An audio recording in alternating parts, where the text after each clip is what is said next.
아버지 하나님, 오늘 요한복음 1장 14절의 말씀 우리에게 주셨습니다. 주님이시여, 이 말씀을 통하여 예수 그리스도에 대한 사랑과 헌신을 우리가 하나님 앞에 고백을 하게 하옵소서. 예수님 이름으로 감사하며 기도 올리옵나이다. 아멘.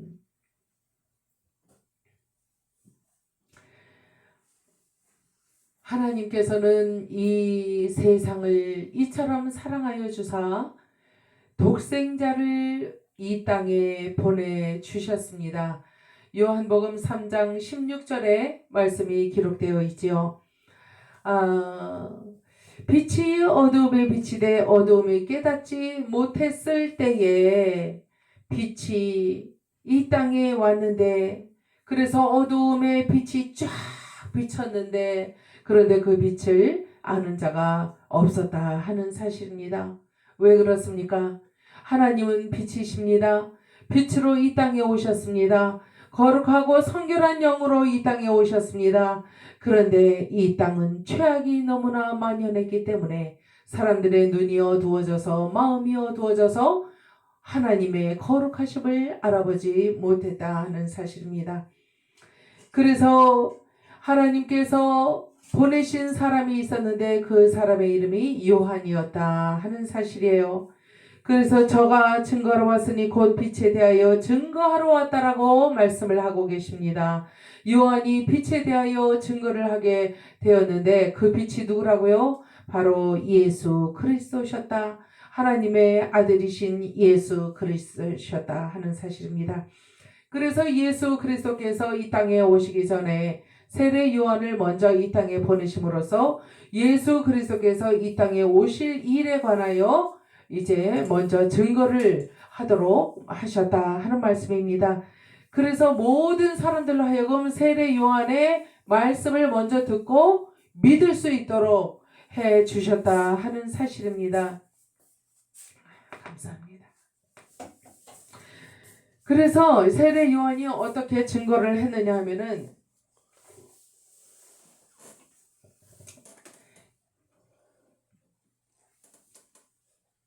그는 이 빛이 아니요 이 빛에 대하여 증거하러 온 자라. 세례 요한에 대해서 지금 성경이 말씀을 하고 계신 거예요. 세례 요한이 회개하라 하면서 회개를 촉구했죠. 그런데 그 회개를 촉구했던 그 세례 요한이 사람들이 생각할 때에 혹시 그리스도인가 메시아인가 이렇게 이제 오해를 할 수가 있었다 하는 것입니다. 그때에 성경은 분명히 말씀하셨어요. 지금 회개하라고 촉구하는 저 사람은 하나님이 그리스도 메시아가 먼저 등장하기 전에 앞서서 보낸 자다. 그러니까 그리스도 예수께서 오실 그 길을 평탄케 준비하기 위하여 먼저 회개를 외치면서 메시지를 증거하러 온 세례 요한이다 하는 것을 말씀을 하고 있는 것입니다. 그런 이 빛이 아니요. 그러니까 메시아가 아니다라는 거예요. 메시아가 아니고 메시아가 오실 길을 예비하러 오신 자다 하는 말씀이에요. 참빛 곧 세상에 와서 각 사람에게 비치는 빛이 있었나니 그 빛이 누구라고요? 예수 그리스도셨다 하는 사실입니다. 이제 예수님은 이제 그 고향으로 각자 다 돌아가서 호적을 하라고 애굽 왕이 명령을 내렸잖아요. 그래서 고향으로 내려가실 수밖에 없었지요. 그래서 예수님은 갈릴리로 내려가셔서 나사렛으로 가셔서 어디 뭐 집이 있어요, 어디 있어요, 갑자기 내려가게 되셨거든요. 그래서 예수 그리스도는 요셉 아비 요셉과 어미 그 마리아와 함께 이제 임신한 채로 이제 내려갔잖아요. 내려갔는데 어디에서 아기를 케어할 수 있는 그런 장소가 없었어요. 그래서 그 당시에는 집 옆에 구유관이 많이 있었어요. 창고처럼 가축들을 기르는 그런 곳이 있었다 하는 것이에요. 그래서 이제 말구유관이다 보통 그렇게 말들을 하는데 성경에는 말구유관이라고는 나와 있지 않아요. 그냥 구유다 이렇게 나와 있죠. 그래서 구유에다가 아이를 이제 낳아서 아이를 이렇게 눕혀놨잖아요. 마리아가. 그러면서 정말로 비천하고 사람도 들어가서 기거하기 힘든 그러한 누추한 곳이었지만은 그러나 이제 그곳에서 우리 예수 그리스도께서는 눕혀 계셨다 하는 사실입니다.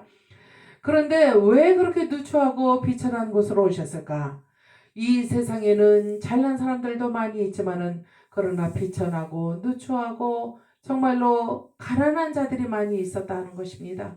그러므로 하나님께서는 어떠한 자들을 구원하시기 원하느냐면은 가난하지만 마음이 성결하고 청결한 자, 하나님의 말씀에 순종할 줄 아는 자, 그러한 자들을 구원의 대상으로 보시고 계셨다는 사실입니다. 그래서 예수님을 구원해 주실 구원자이신 예수 그리스도를 오히려 그러한 비천한 구육관으로 내려오시게 하셨다는 사실이에요, 여러분.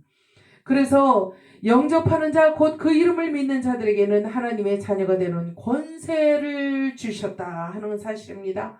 물질을 많이 가져와서 예수님을 대접을 하고 좋은 옷을 입혀드리고 그런 사람들을 구원하려고 오신 게 아니다 하는 거예요. 무엇을 영접하는 자?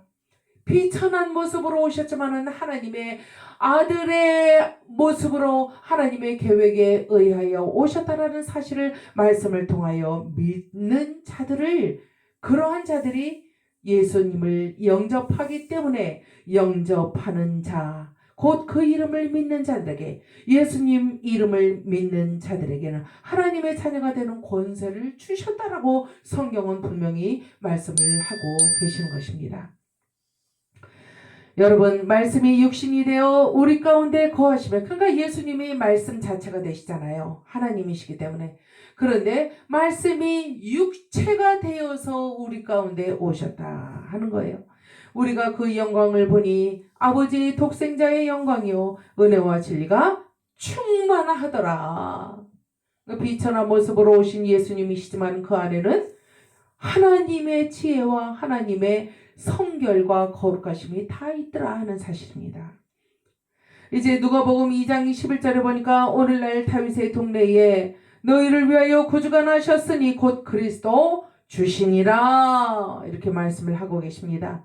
또 이사야서 9장 6절에는 이는 한 아기가 우리에게 낳고 한 아들을 우리에게 주신 바 되었는데 그 어깨에는 정사를 메었고 그의 이름은 기묘자라 모사라 전능하신 하나님이라 영존하시는 아버지라 평강의 왕이라 할 것임이라. 그러니까 예수님의 탄생을 예언하면서 그 예수님께서 어떠한 일을 하실 분인지 그 역할을 이렇게 나타내 보여주면서 예언을 하고 있는 거예요. 지금 예언을.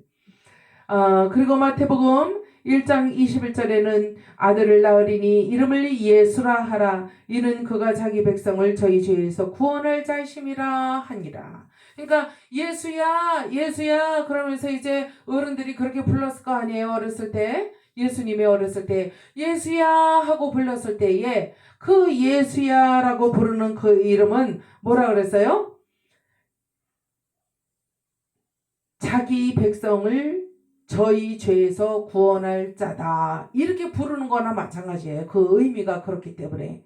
그래서 자기 백성의 죄를 그 죄악에서 구원할 자여 하고 부르는 거가 바로 예수야 하고 불렀던 그 이름이다 하는 거예요. 여러분, 이미 예수님은 모든 죄악 가운데 있는 죄인들을 회개하는 자들이고 그 예수님의 이름을 영접하는 자들이면 다 구원을 하기로 작정을 하시고 이 땅에 오신 분이다 라는 사실을 그 이름만으로도 우리는 알 수가 있다 하는 사실입니다. 이사야서 7장 14절에 보니까 그러므로 주께서 친히 징조로 너희에게 주실 것이라. 보라, 처녀가 잉태하여 아들을 낳을 것이요 그 이름을 임마누엘이라 하리라. 그러니까 임마누엘이라 하면 우리와 함께 하시는 주님이시다 하는 뜻이 아니겠습니까? 그러므로 하나님의 예수 그리스도의 이름을 영접하고 구주로 영접을 한 자들에게는 예수님은 영원히 떠나지 아니하시고 함께 하신다는 뜻이에요. 그래서 예수님이 늘 함께 계심으로 담대함을 얻을 수가 있고 지혜와 지식과 명철함과 선한 양심을 하나님께서 주심으로써 믿는 자들에게는 그러한 표적이 있게 된다 하는 사실입니다. 이 외에도 이제 성탄절의 의미를 되새기고 또 주님의 사랑과 은혜를 느낄 수 있는 많은 성경 구절들이 성경에는 있습니다. 이러한 말씀을 통해서 예수 그리스도께서 이 땅에 왜 오셨는가를 우리가 분명히 알고 하나님의 뜻을 받잡고 이 땅에 오셔서 자기 백성이 자기들 죄에서 허우적거릴 때에 그 죄 가운데에서 건져내실 메시아다, 메시아로 이 땅에 오신 것이다 하는 사실을 우리는 분명히 알아야 할 것입니다. 그래서 오늘 말씀이 육신이 되어 우리 가운데 거하심에 우리가 그 영광을 보니 아버지의 독생자의 영광이요 은혜와 진리가 충만하더라. 이것을 요한이, 세례 요한이 먼저 말씀을 전하게 되었다 하는 사실입니다. 그래서 요한이 그에 대하여 증거하여 외쳐가로되 내가 전에 말하기를 내 뒤에 오시는 이가 나보다 앞선 것은 나보다 먼저 계심이니라 한 것이 이 사람을 가리킴이라 하니라. 이렇게 성경에 기록이 되어 있는 것입니다. 그래서 세례 요한은 교만하지 않았어요. 예수님보다 자기가 먼저 등장을 했다고 교만하지 않았다는 거예요. 엘리사벳이 세례 요한을 잉태했을 때에 그 배 안에서 뛰놀면서 마리아가 오니까 얼마나 기뻐합니까? 왜? 마리아 뱃속에는 자기보다 더 크신 이가 구세주가 메시아가 잉태되어 있는 것을 보고 아기들이 서로 기뻐서 좋아했다는 거예요. 예. 그러니까 얼마나 성령 하나님께서 하시는 일은 분명하고 또 조금도 틀림이 없고 다 이루어지시는 그러한 진리의 말씀이라는 것을 우리가 잘 알 수 있는 것입니다. 이제 우리가 예수 그리스도를 구주로 영접을 했습니다. 그리고 예수 그리스도께서 이제 다시 두 번째 오실 날만을 우리가 기다리고 있다 하는 사실입니다. 그래서 우리는 우리의 믿음을 지켜야 되고 그 어떤 일이 있다 할지라도 세상 사설과 섞여서는 안 된다는 거예요. 우리는 구별된 자로 있어야만이 구원을 얻을 수가 있기 때문입니다. 분명코 어린 양 예수 그리스도의 혼인 잔치가 공중에서 배설될 때에 이제 하나님께서 죽은 자로부터 산 자에 이르기까지 구원을 받을 만한 사람들을 불러 올려 가신다. 분명히 말씀을 하고 계십니다. 예수님께서 부활의 첫 열매가 되신 것처럼 너희들도 부활을 체험하게 되리라. 성경은 그렇게 우리에게 알려주고 계시기 때문입니다. 그래서 본래 하나님을 본 사람이 없으되 아버지 품속에 있는 독생하신 하나님 누구죠? 예수 그리스도. 예수 그리스도께서 나타내셨느니라. 누구를요? 아바 아버지 여호와 하나님을 나타내 보이셨다 하는 사실입니다. 여러분 여호와 하나님은 거룩하신 분이십니다. 영이십니다. 그래서 그분은 이 형체가 없으세요. 육체가 없으세요. 그러나 진정한 사람이시오 진정한 하나님의 성육신으로서 예수 그리스도를 이 땅에 보내주심으로써 하나님을 우리에게 보여주신 바가 이미 되셨다 하는 사실입니다.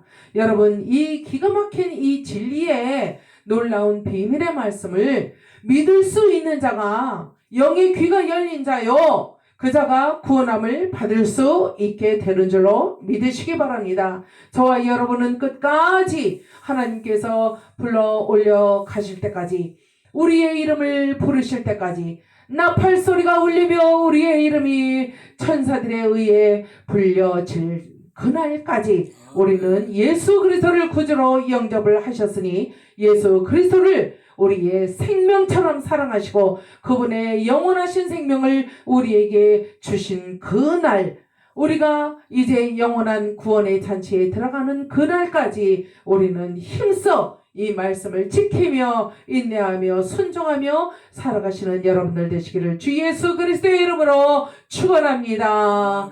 감사합니다. 아버지 감사합니다. 아버지 하나님의 독생자의 영광이요 은혜와 진리가 충만하신 예수 그리스도를 육신으로 보내주심을 감사드립니다. 이제 아버지 하나님의 모든 것을 다 이루시고 테텔레스타이 아버지여 부활하셨사오니 이제 다시 재림하실 그날을 간절히 간구하고 원하오니 주여 속히 우리의 기도에 응답하여 주시옵소서. 예수님 이름으로 감사하며 기도 올리옵나이다. 아멘.